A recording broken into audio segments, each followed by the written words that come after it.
കണ്ണൂരിൽ കരിങ്കൊടി പ്രതിഷേധത്തിനിടെ ആരോഗ്യമന്ത്രി വീണ ജോർജിന് പരിക്കേറ്റതിൽ KSU നേതാക്കൾക്കെതിരെ ചുമത്തിയ വധശ്രമത്തിന് തെളിവില്ല.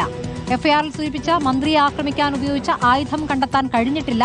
റെയിൽവേ സ്റ്റേഷനിലും കറുത്ത തുണി വാങ്ങിയ വ്യാപാര സ്ഥാപനത്തിലും മാത്രമാണ് തെളിവെടുപ്പ് നടന്നത്.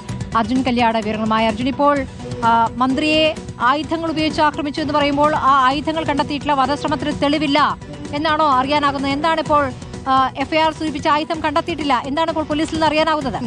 ആരോഗ്യമന്ത്രി വീണ ജോർജിനെ കണ്ണൂർ റെയിൽവേ സ്റ്റേഷനിൽ വെച്ച് KSU പ്രവർത്തകർ കരിങ്കൊടി കാണിക്കുന്നതിനിടയിൽ മന്ത്രിക്ക് പരിക്ക് പറ്റിയിരുന്നു. അതിന് പിന്നാലെ തന്നെ അത് വലിയ രാഷ്ട്രീയ വിവാദമാവുകയും ചെയ്തതാണ്. ആ സമയത്ത് പോലീസ് എടുത്തിട്ടുള്ള എഫ്ഐആറിൽ സൂചിപ്പിച്ചിരുന്നത് ഏതോ ഒരു ആയുധം കൊണ്ട് കൊല്ലട എന്ന് ആക്രോശിച്ചുകൊണ്ട് ഈ KSU പ്രവർത്തകർ മന്ത്രിക്ക് നേരെ പാഞ്ഞെടുത്തിരുന്നു. അതിനകത്ത് വധശ്രമം ഉൾപ്പെടെയുള്ള വകുപ്പുകളാണ് ചുമത്തിയിരുന്നത്. പക്ഷേ ഇന്നലെ 2 ദിവസത്തെ കസ്റ്റഡി ഈ പറയുന്ന KSU പ്രവർത്തകരായിട്ടുള്ള 5 പ്രതികളെയും പോലീസിന് വിട്ടു നൽകി. കോടതിയുടെ അനുമതിയോടുകൂടിയാണ് കസ്റ്റഡി നൽകിയത്. പക്ഷേ ഈ 2 ദിവസം തെളിവെടുപ്പിനും മറ്റുള്ള പരിശോധനയ്ക്കും ഒക്കെയായാണ് പോലീസിന് നൽകിയത്. പക്ഷേ ഈ തെളിവെടുപ്പിനിടയിൽ ഒരു തവണ പോലും ഈ പറയുന്ന പോലീസ് എഫ്ഐആർ സൂചിപ്പിച്ചിരിക്കുക ഏതോ ഒരു ആയുധം കണ്ടെത്താൻ വേണ്ടി കഴിഞ്ഞിട്ടില്ല. അതായത് വധശ്രമം തെളിയിക്കാൻ ആവശ്യമായിട്ടുള്ള തെളിവുകളൊന്നും തന്നെ പോലീസിന് തെളിവെടുപ്പിനിടയിലും കണ്ടെത്താൻ വേണ്ടി കഴിഞ്ഞിട്ടില്ല എന്നതാണ്. അതുപോലെ തന്നെ പെട്ടു എന്ന് വേണ്ടി മനസ്സിലാക്കാൻ വധശ്രമത്തിന് കേസെടുത്തു, 5 KSU നേതാക്കളെ അകത്തിട്ടു. പക്ഷേ ഇപ്പോൾ വധശ്രമത്തിന് തെളിവില്ല, ആയുധം കണ്ടെത്തിയിട്ടില്ല, CCTV ദൃശ്യങ്ങളില്ല.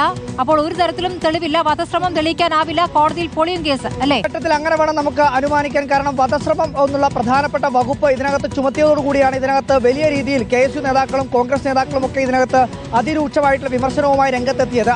അവരെല്ലാം പറഞ്ഞിരുന്നത് ഒരു കറുത്ത തുണി ഉപയോഗിച്ചുകൊണ്ട് മന്ത്രിക്കെതിരെ മുദ്രാവാക്യം വിളിക്കുന്നത് വധശ്രമം എങ്ങനെയാകും എന്നുള്ള ചോദ്യമായിരുന്നു KSU നേതാക്കളെല്ലാം ഉന്നയിച്ചിരുന്നത്. ശരി, ഏതായാലും നിലവിൽ വന്നിരിക്കുന്ന തെളിവുകൾ അനുസരിച്ച് കറുത്ത തുണി ഒരു ആയുധമല്ല എന്ന് ഏതായാലും അന്വേഷണ സംഘത്തിന് ബോധ്യപ്പെട്ടിരിക്കുകയാണ്.